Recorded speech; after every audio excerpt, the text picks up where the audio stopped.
Kempinski was a man known for finding creative solutions to intractable problems, and he quickly got to work. For weeks, he worked out of Warsaw to figure out a way to help the 6 American agents make an escape from Iraq. The first step was to provide some security to the Americans, and this was done by giving them refuge at a Polish construction camp. Hi guys, and welcome back to the channel. Okay guys, we're going to be seeing a video today. This is a recommendation from one of us, all right, and this is titled Poland's Epic CIA Rescue Mission. Okay, we are about to see some rescue mission here. Okay, I'm really excited for this one. I really want to see how it unfolds. Okay, so if you're curious and excited to see this with me, please subscribe, and if you find this video interesting, do want to like, share, and subscribe, and also share your thoughts in the comment section. All right, so guys, let's jump in. In 1990, a highly classified Polish intelligence operation was conducted in Iraq. The mission of the operation was to assist in the withdrawal of 6 American operatives who were a mix of CIA and DIA officers investigating Iraqi troop movements in the lead-up to the Gulf War. You might be asking yourself at this point, why would the CIA turn to Poland, a Cold War enemy by all accounts, to help extract its operatives from Cold Iraq? War enemy? After all, this is 1990. The Berlin Wall had only just come down a few months earlier. The Soviet Union was still in existence, and Poland was yet to formally confirm Lech Wałęsa as its first democratically elected president. What happened? Our story begins on August 2nd, 1990, when Saddam Hussein's tanks rolled across the border into Kuwait. At that time, 6 American intelligence officers from the CIA and DIA were on a covert mission near Kuwait's border with Iraq.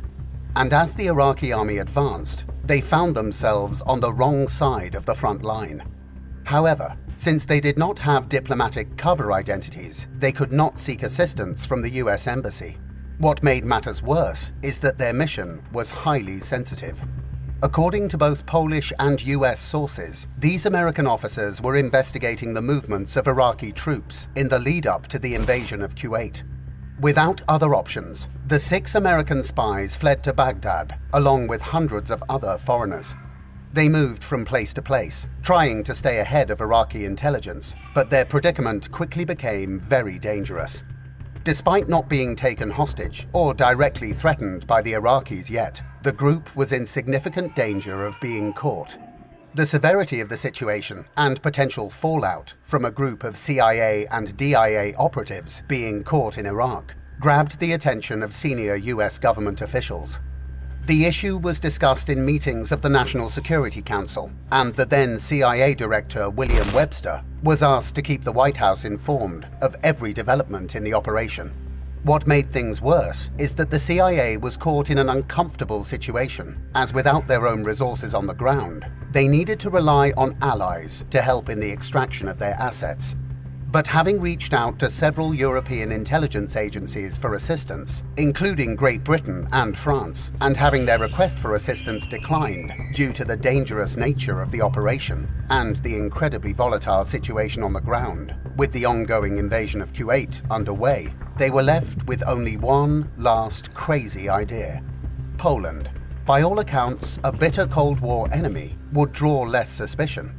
The choice to involve Poland also made sense for another reason. There were several thousand Polish citizens working on construction projects in Iraq, allowing Polish intelligence operatives to move more inconspicuously. This was a crucial factor in successfully getting the 6 American officers out of Iraq undetected. What happened next was as daring as it was insane.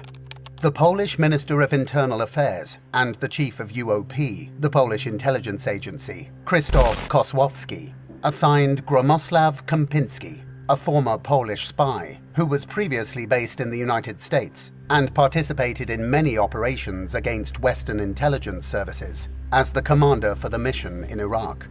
Kempinski was a man known for finding creative solutions to intractable problems, and he quickly got to work. For weeks, he worked out of Warsaw to figure out a way to help the 6 American agents make an escape from Iraq.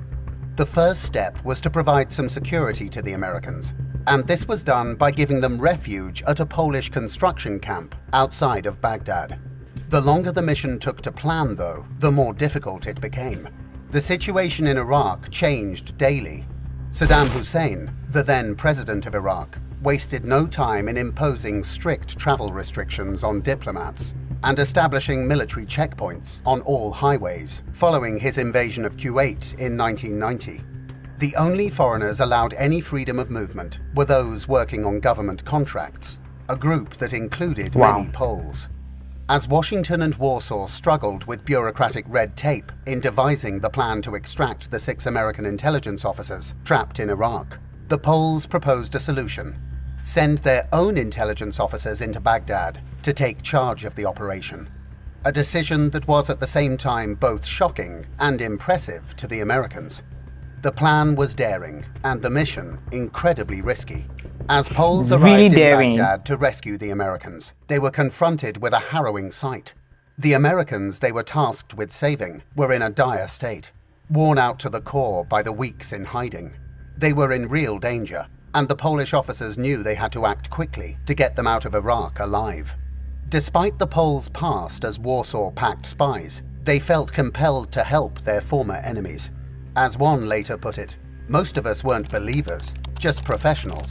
Besides, these guys were CIA guys. If they were caught in Iraq, that's the death penalty. We said these guys are our colleagues. We had to help them." They knew that if the Americans were caught in Iraq, it would mean certain death. The stakes were high, and there was no room for error. With little time to waste, the Polish officers got to work, providing the Americans with fake passports from a Slavic country. But there was one problem. The Americans couldn't even pronounce the names on the passports they were given, which would blow their cover, so they were ordered to remain silent in the presence of Iraqis. The Poles then scoured the city, studying the roads and checkpoints to find the safest route out of Iraq. They experimented with different identities, assuming roles such as driver, journalist, and diplomat, but the risks were great, and danger lurked around every corner. Despite the immense pressure, the Americans remained disciplined, working with their Polish rescuers. They knew that their lives were in the hands of these officers, who up until a few months earlier were their Cold War enemies. This, though, had to be put to the side, as they had to trust them completely. Finally, after several weeks of living in constant fear of discovery, the Poles received a signal that they had to move quickly. They were informed that people had started to ask questions. To make the plan work, though, they needed the help of some Polish civilians to get the job done. One man in particular caught their attention: a Polish technician. Just weeks earlier, on August 18, 1990, this man guided a convoy of 13 buses carrying Vietnamese, Filipinos, Germans, and Poles to Iraq's border post at Trabil, where the plan was to cross into Jordan. However, upon arrival at the border, he saw that the crossing had turned into utter chaos, with thousands trying to leave the country. In the midst of the confusion, he took a walk to cool off and stumbled upon a small gap in the border fence. As a technician, he quickly untwisted the wires, creating a gaping hole.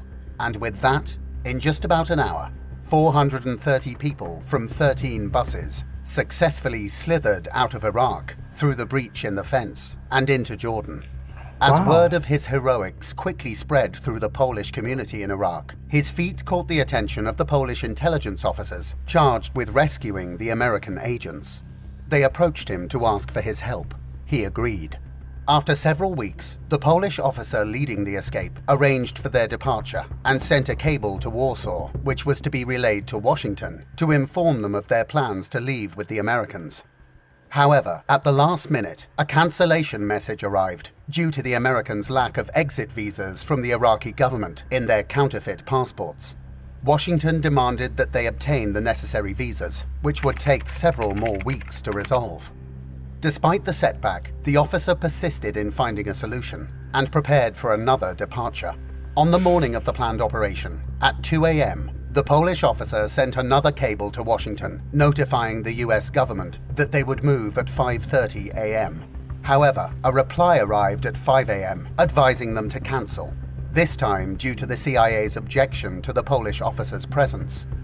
Nevertheless, the Polish civilians refused to proceed without their leader, and so the Poles decided to disregard the CIA's message. As the sun rose, the 6 Americans piled into a convoy of cars, together with their Polish handler, and headed off, north, to Turkey, a distance of just over 500 kilometers, or 300 miles. During the drive north, the technician, similarly to the Polish intelligence officers, attempted to teach the Americans in one of the cars how to pronounce the Slavic names on their passports, but was unsuccessful. Many of them had strong Midwestern accents, causing the technician to worry about encountering a Polish-speaking Iraqi. You may find this unlikely, but consider this. In the 1970s and 1980s, thousands of Iraqis had studied in Poland. This was a real risk, a nightmare that could blow the whole operation if it came true. A nightmare that soon became a reality just north of Mosul. At a military checkpoint, an Iraqi officer approached one of the cars and examined some of the passports. To the surprise of the technician, the officer spoke in flawless Polish, exclaiming how fortunate he was to see his dear friends. The technician's heart raced as he leapt from the car and, following Slavic custom, embraced the security agent with 3 kisses on the cheeks and a warm bear hug. After exchanging pleasantries and admiring his Polish, they chatted about the weather and the state of the world. Recalling the passports, the technician urged the Iraqi officer to inspect them. However, he kindly replied that there was no need, as they were friends, and could proceed without issue. A narrow escape. But the road to the border was still long. The risk of encountering another Polish-speaking Iraqi meant that the team decided more drastic measures needed to be taken. The Polish officer halted the convoy on a desolate stretch of highway closer to the Turkish border and strode over to the technician's car. He took out bottles of Johnny Walker Red from his bag and handed them to the American passengers. "Drink," he said. The plan was to get them stone-cold drunk so they would resemble Slavic workers under the influence of alcohol, conforming to an Iraqi stereotype of Eastern Europeans, and thus lubricating, if you will, their passage into Turkey. However, this strategy failed. Whether it was their training or anxiety, the 6 American agents and their Polish handlers remained completely sober as they arrived at the border crossing between Iraq and Turkey at sunset. At the border, things went surprisingly smoothly, and although the Polish officer suggested that the Americans walk leisurely to the Turkish side, where Polish officials would be waiting for them, they didn't follow his advice. They sprinted like athletes, the technician later recalled in an interview. The success of the operation was seen as a significant achievement for Polish intelligence, demonstrating their ability to carry out complex and high-stakes operations. The operation also helped to establish closer ties between the US and Poland, paving the way for future cooperation in areas such as counterterrorism and intelligence sharing. Despite the tense and volatile situation in the Middle East at the time, the Polish operatives were able to complete the mission without any casualties, showcasing their expertise in intelligence gathering and covert operations. In addition to rescuing the 6 American operatives, the Poles also obtained secret maps of military installations and crucial points in Baghdad that proved vital for Operation Desert Storm. As a reward for Poland's help, the US government worked with its allies to cancel half of Poland's $33 billion foreign debt. A deal to that effect was signed with the so-called Paris Club of Creditors on April 21, 1991. If you enjoyed this video, please do support us by hitting the like button and stay notified about our upcoming videos by subscribing to the channel.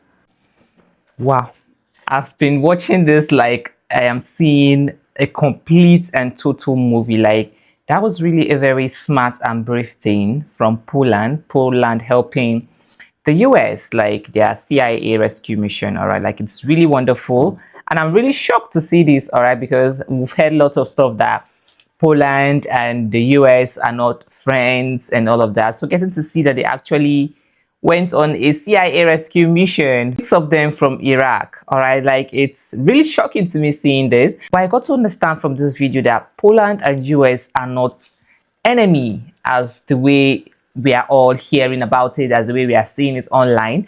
All right, I think where all this confusion came about was because people know that Poland was communist, and a whole lot of us know that these people were actually forced into it. It's not like they actually accepted it willingly. All right, so I guess that's where the whole confusion about Poland and US are enemies and all of that. All right, but from this video, they actually showed the love, like they kept that aside and then showed love as the humans that they are. All right, so this is really incredible. I enjoy this. All right, I really enjoy this. Okay, thank you for suggesting this video. If you have more suggestions, you can as well drop them in the comment section. All right, thank you for watching and see you guys on my next one. Bye.